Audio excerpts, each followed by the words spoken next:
बिस्मिल्लाहिर्रहमानिर्रहीम। अस्सलामु अलैकुम। आज 20 अगस्त बरोज़ जुम्मा हम बात करेंगे 3 अहम इशूज़ के हवाले से। 24 घंटों के अंदर अंदर लीगी अरस्तू ने एक और ब्लंडर किया है और ये ऐसे ही ब्लंडर मार मार कर ये अरस्तू बने हैं नून लीग के। और जो नून लीग का अरस्तू होगा आप ख़ुद उसकी मैंटेलिटी का अंदाज़ा लगा लें। और फिर शहबाज शरीफ ने आज 2021 का सबसे बड़ा झूठ बोला है और आज बोले भी हैं तो इतना बड़ा झूठ बोला है कि इंसान सर को पकड़ कर बैठ जाता है कि क्या ये भी हमारे हुक्मरान रहे हैं जो इस हद तक जो झूठे हो सकते हैं। फिर जो मामला है सिंथिया रिची का उसके ऊपर भी हम बात करेंगे। और जो 13 और 14 अगस्त की रात है आज़ादी पार्क में जो कुछ होता रहा, अब पुलिस ने आकर पूरी कौम को बताया है कि 13-14 अगस्त की जो रात थी वहाँ पर धावा बोला और 5000 लोगों के ख़िलाफ़ मुकदमा दर्ज किया गया। उन 5000 लोगों ने वहाँ पर क्या किया, पुलिस का ये कहना है और इस FIR में ये कहा गया कि ये पुलिस जो रात 12 बजे ये पेश आया, 11:15 पर यह वाक़या पेश आया। तशद्दुद और तोड़ फोड़ के 2 वाक़यात पेश आए। पहले वाक़े में हजूम ने गार्ड शाहिद, शफीक और वकास को तशद्दुद का निशाना बनाया जिसकी FIR दर्ज की गई। FIR के मुताबिक बेकाबू हजूम गेट नंबर 5 का ताला तोड़कर अंदर दाखिल हुआ और मीनार पर चढ़ गया। हजूम ने सिक्योरिटी एहलकारों पर पथराव किया, गार्ड उस्मान और ज़ीशान को तशद्दुद का निशाना बनाया। 14 अगस्त को आयशा अकरम वाला मामला बनता है और ये उससे पहले जो रात है 13 और 14 की, वहाँ पर 5000 लोगों ने धावा बोला है और ये उसी रात मुकदमा दर्ज हो गया। उसके बावजूद पुलिस ने, मैं कहता हूँ कुछ भी हो जाए लेकिन पुलिस की जिम्मेदारी बनती थी कि वहाँ ऐसे हालात हैं और 14 अगस्त को रश होगा, उसके बावजूद पुलिस ने वहाँ पर कुछ नहीं किया। FIR के मतन में ये कहा गया है कि हजूम को मीनार पाकिस्तान से बाहर धकेल दिया गया लेकिन रात 2 बजे फिर हंगामा किया। हजूम ने कैबन और एक मोटरसाइकिल को भी आग लगा दी। पुलिस का कहना है कि 5000 के हजूम के ख़िलाफ़ उस रात फसाद करने पर मुकदमा दर्ज किया गया। हजूम ने वॉक थ्रू गेट्स, CCTV कैमरे और लाइट्स भी तोड़ दी। वाक़या का मुकदमा तोड़ फोड़ और आग लगाने की दफ़ात के तहत दर्ज किया गया। ये उस रात की बात है और उससे अगले दिन ये वाक़या पेश आया जो आयशा अकरम का है। अब आयशा अकरम के हवाले से आपको पता है 2 तरह की आरा पाई जा रही हैं और कुछ लोग हैं जो उनके हक़ में बात कर रहे हैं और कुछ लोग हैं जो उनके ख़िलाफ़ बात कर रहे हैं। हम जो बात करते हैं हम ना उनके हक़ में बात करते हैं, हमारा उस स्पेसिफिक केस से लेना देना नहीं है, उसने वहाँ पर क्या किया, क्या वो किस मकसद के लिए गई थी, ये सारी चीज़ें मैं समझता हूँ बतौर पाकिस्तानी हमें बड़ा मैच्योर होना होगा। हमें सिर्फ ये देखना है कि हमारे मुल्क को क्या नुकसान पहुँचा है और क्या कुछ ऐसा हुआ है कि जिसकी वजह से पूरी दुनिया ने हमारे मुल्क पर सवालात उठाए हैं और ऐसे ऐसे इल्ज़ामात लगाए गए हैं। अब आप अंदाज़ा लगाएं, जो एक और वीडियो वायरल हुई है जिसमें रिक्शा में बैठी खातून को जाके एक लड़का ज़बरदस्ती जाके चलते रिक्शा पर वो जाके लड़की को किस करता है और फिर वो भाग जाता है, ये वीडियो। और इसके बारे में भी यही आ रहा है कि ये भी लाहौर की वीडियो है। तो हम क्या कहेंगे, कैसे हम इस मामले को हम क्या कहेंगे कि उस लड़की वो क्यों रिक्शा पे बैठी थी, वो क्यों रात को सफ़र कर रही थी। भाई ये बातें नहीं हैं। हम सिर्फ हमने ये देखना है कि हमारा मुल्क बदनाम हो रहा है, हमारी रियासत बदनाम हो रही है। हमने इफ़ एंड बट से हट के हमने मेरिट्स और डीमेरिट्स को नहीं देखना, हमने किसी स्पेसिफिक केस को नहीं देखना, हमने किसी स्पेसिफिक चेहरे को नहीं देखना। हमने ये देखना है कि कुछ गलत हुआ है, जिस तरफ से भी हुआ है, लेकिन जो गलत हुआ और जिस तरीके से उसको प्रोपोगेट किया गया और जिस तरीके से उसमें जो दरिंदगी की गई, हमने उसको, पूरी कौम जब तक खड़ी नहीं होगी, अगर हम डिवाइड रहे तो मैं समझता हूं कि ये रोज़ाना वाक़यात होते रहेंगे, किसी को कोई फ़र्क नहीं पड़ता। बदनाम मेरा पाकिस्तान होगा, बदनाम मेरी रियासत होगी, यही वजह है बदनाम हमारा दीन होगा और किसी को कोई फ़र्क नहीं पड़ना। हमने बतौर कौम इस मामले पर खड़े होना है। कौन थी आयशा अकरम, उसका क्या किरदार था, उसकी वीडियोस वो टिकटॉक पर लगाती है, वो यूट्यूब पर वीडियोस लगाती है, वो उसका अपना किरदार है। हम क्यों इस बहस में पड़ गए हैं कि उसने जो है वो वहाँ पर कैसे उन लोगों को उकसाया, हमने वो हम कुछ कहें, ये सारी चीज़ें इररिलेवेंट हैं। हमने सिर्फ ये देखना है कि कोई भी हो हमारे मुल्क की साख को नुकसान ना पहुँचे, इस रियासत की साख को नुकसान ना पहुँचे, पाकिस्तान की साख को नुकसान ना पहुँचे। हमने सिर्फ इसके लिए काम करना है और हमने ख़ुद को डिवाइड नहीं करना। जहाँ गलत हो हमने मिलकर उस गलती को ख़त्म करना है ताकि हमारा मुल्क और हमारी रियासत की साख बच सके। बाकी जो मामलात हैं जिनके वो आप जानते हैं, आप मुझसे बेहतर जानते हैं और कैसे उसके ऊपर बात करनी है और कैसे उन चीज़ों को सामने लेकर आना है।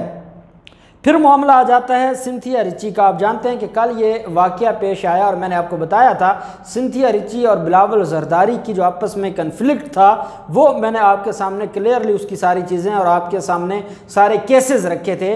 और मैंने ये जो कहा था कि बिलावल जरदारी उसमें मुलव्वस है, उसकी वजह क्या है कि बिलावल जरदारी को जितनी तकलीफ़ थी, और ये वो लोग हैं, अज़ीज़ मेमन ने एक वीडियो लगाई थी और अज़ीज़ मेमन को उन्होंने कत्ल करवा दिया। उसको पहले ख़ुदकुशी में ले गए, फिर ख़ुदकुशी से एक बोर्ड बनता है, वो मेडिकल बोर्ड बताता है कि नहीं उसको कत्ल किया गया, और आज तक अज़ीज़ मेमन को इंसाफ नहीं मिला। उम्मे रुबाब के जो उनकी फैमिली के केस को देख लें, कोई इंसाफ नहीं मिला। अब नकीबुल्लाह महसूद के कत्ल केस को देख लें, रौ अनवार आज भी दंदनाता फिरता है, कोई इंसाफ नहीं मिला।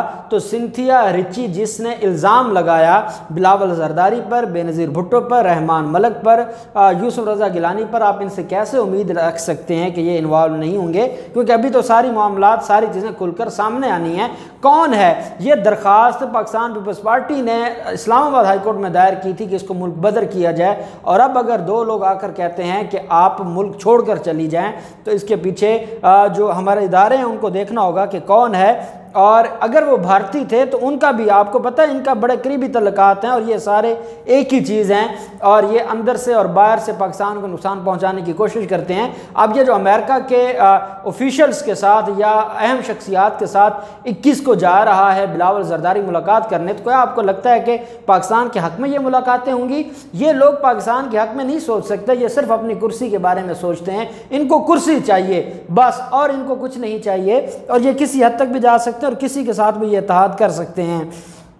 डॉक्टर्स ने अमरीकी नज़ाद जो ख़ातून है सिंथिया रिची, उसको अस्पताल में मज़ीद ज़ेर इलाज रखने का फ़ैसला किया है, और उसके जो सैंपल्स हैं वो लाहौर भिजवा दिए गए हैं, जिसके ज़रिए जिस्म में जहर की तस्दीक की जाएगी। और जो शोबा मेडिसन के सीनियर डॉक्टर्स ने अमरीकी नज़ाद ख़ातून सिंथिया रिची का मुआयना किया है। मजमूई सूरत हाल बेहतर है, ताहम डॉक्टर्स ने सिंथिया रिची को अस्पताल में मज़ीद ज़ेर इलाज रखने का फ़ैसला किया है। और फ्रांसिक लिबर्टी से जो सीनियर डॉक्टर हैं उनकी हदायत है कि वो अद्वियात में जो उनकी हिदायत पर, डॉक्टर्स की हिदायत पर अद्वियात में रद्दोबदल किया गया है, जबकि उन्हें एंटीबायोटिक इंजेक्शंस तजवीज़ कर दिए हैं और गनूदगी के असरात बदस्तूर बरकरार हैं, इसलिए इनको मेडिकल ICU में रखा गया है। और साथ ये कहा गया कि चंद दिन लगेंगे और जिस्म में जहर की तस्दीक जो वहाँ के डॉक्टर्स हैं वो तस्दीक कर रहे हैं, लेकिन मज़ीद तस्दीक के लिए फ्रांसिक लैब लाहौर में भेजा गया है। और इसमें जो अमरीकी नज़ाद सिंथिया रिची ने होश में आकर पुलिस को पहला बयान दिया था, उसमें यह कहा था कि 2 भारतीय शहरी थे और वो अपार्टमेंट में आए थे और उन्होंने कहा था कि मैं पाकिस्तान में काम ना करूं और मैं पाकिस्तान छोड़कर चली जाऊं।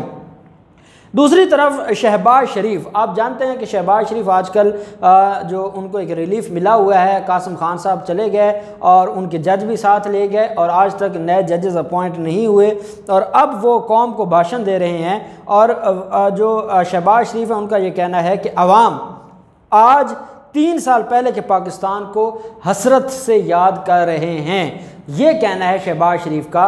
भाई कौन सा पाकिस्तानी आज से 3 साल पहले के पाकिस्तान को याद करता है? कौन सा पाकिस्तानी आज नहीं चाहता कि आज पूरी दुनिया में जो पाकिस्तान का मुकाम है वो आज से 3 साल पहले नहीं था? कौन चाहता है कि वो 3 साल पहले वाला पाकिस्तान आ जाए? कौन चाहता है कि 3 साल पहले जो आपके हालात थे, जो आपकी गुंडागर्दी थी, अब आप अंदाज़ा लगाएं, मीनार पाकिस्तान में एक वाक़या होता है, DIG लेवल के लोगों को घर जाना पड़ता है। आपने साने मॉडल टाउन में लोगों को मरवाया, एक SHO को घर नहीं भेजा था। तो आप कौन से पाकिस्तान की बातें करते हैं? खुदा के लिए इतना बड़ा झूठ ना बोलें कि कौम आपके सामने खड़ी हो जाए। आपका ये कहना कि आज कौम चाहती है और हसरत से याद करती है कि काश 3 साल पहले वाला पाकिस्तान आ जाए, जब शहबाज शरीफ इस मुल्क को रमज़ान शुगर मिल में करप्शन करके, आशियाना हाउसिंग स्कीम में करप्शन करके, मनी लॉन्ड्रिंग करके, अपने मुलाजमीन के नाम पर अरबों रुपए की मनी लॉन्ड्रिंग करके पाकिस्तान को नुकसान पहुँचा रहे थे, हुकूमती ख़जाने को नुकसान पहुँचा रहे थे। आज उनको याद आता है। आज कहते हैं कि 52 रुपये किलो चीनी को सबको याद आता है, 52 रुपये जो किलो चीनी था। इनसे कोई पूछे कि बेशर्मी की भी कोई हद होती है, चीनी महंगी करने वाला कौन है? आप लोग हैं। आपकी चीनी की सबसे ज़्यादा कारोबार पाकिस्तान में चीनी का आपका है। आप आज किसको कह रहे हैं कि चीनी महंगी हुई है? किसने स्टॉक किया? किसने मसनूई किल्लत की? किसने शायद खाकान अब्बासी के दौर में सबसे ज़्यादा सब्सिडी ली? और आज आप कौम को बेवकूफ़ बना रहे हैं। कौम बेवकूफ़ नहीं बनेगी, क्योंकि कमीशन की जो रिपोर्ट है, शुगर कमीशन की रिपोर्ट, उसने 5 उंगलियां आपकी तरफ की। और कौम जानती है कि आज भी ये जो शुगर है, चीनी है, इसको कौन मसनूई किल्लत करके इसके जो रेट्स हैं वो बढ़ा रहा है ये। और जब हुकूमत मुकर्रर करती है 54 से 89, तो आप लोग हाई कोर्ट जाते हैं और जाकर कहते हैं कि इस प्राइस पर हम चीनी नहीं दे सकते। इतने अगर आप खैर खा होते तो आप देते ना चीनी। आप चीनी नहीं देते, गन्ने के रेट वही हैं, चीनी आपने महंगी की हुई है। और आप कौम को बेवकूफ़ बनाते हैं कि चीनी महंगी हुई है इमरान खान की वजह से। फिर जो एहसन इकबाल हैं, उन्होंने आज एक और नया शोशा छोड़ा है और उनका 24 घंटों में ये दूसरा बड़ा ब्लंडर है। कहते हैं कि क़ायद आज़म का मुकाम भी मुझे लगता है इमरान खान चैलेंज कर देगा और आएगा ये कि इमरान जो क़ायद आज़म थे उन्होंने जाली पाकिस्तान बनाया था। क़ायद आज़म के पाकिस्तान की कोई हैसियत नहीं है, पाकिस्तान तो वही है जो इमरान खान ने बनाया है। क्या कोई अपने बानी के बारे में ये बात भी कर सकता है? अगर इमरान खान नवाज शरीफ के मुकाबले में ये बताता है कि पहले चोरों की हुकूमत थी, अब चोरी नहीं हो रही, या वो ये बताते हैं कि पहले वो थे जिन्होंने अपनी जेबें भरी थी, आज इमरान खान अपनी जेबें नहीं भरा, तो आप इसको क्यों ले जाते हैं क़ायद आज़म पर? कभी आप करबला की तरफ चले जाते हैं, कभी आज आप क़ायद आज़म के बारे में। अब उन्होंने कहा क्या कि इमरान खान से पहले जो दौर है, क्या वो जहलियत और पत्थर का ज़माना था? मुझे लगता है क़ायद आज़म का मुकाम भी किसी दिन ये चैलेंज कर देंगे और ये कहेंगे कि क़ायद आज़म का जो पाकिस्तान था वो जाली पाकिस्तान था। वो क़ायद आज़म के पाकिस्तान को जाली पाकिस्तान नहीं कह रहे, लेकिन हाँ, आपका जो दौर था वो दौर जहालत इसलिए था कि आपने साने मॉडल टाउन में लोगों को कत्ल करवाया, दिन दिहाड़े कत्ल किए गए और किसी एक को भी सज़ा नहीं हुई, क्योंकि वो ज़माने जहालत था और आप वो उस वक्त के हुक्मरान थे और आपने पूरी कौम को जाहिल रखने के लिए पूरी कोशिश की। ये तो अल्हम्दुलिल्लाह, क्योंकि मुसलमान थे, शऊर था, आपके खिलाफ कौम खड़ी हुई और आपको किक आउट किया और आपको फारिग कर दिया गया और आज आपको बड़ी तकलीफ़ है और आप वो गुस्सा निकाल रहे हैं और अब आप क़ायद आज़म तक पहुँच गए हैं। मैं ये समझता हूँ कि इन लोगों को ये दिन ब दिन पागल होते जा रहे हैं इक़्तिदार न मिलने की वजह से और इनको जो भूख और अफलास है उसकी वजह से, और पता नहीं ये आगे क्या कहेंगे। अल्लाह पाक पाकिस्तान को इन सब लोगों के शर से महफूज रखे। अल्लाह पाक पाकिस्तान का हामी नासिर हो। बहुत शुक्रिया। अल्लाह हाफ़िज़। पाकिस्तान जिंदाबाद।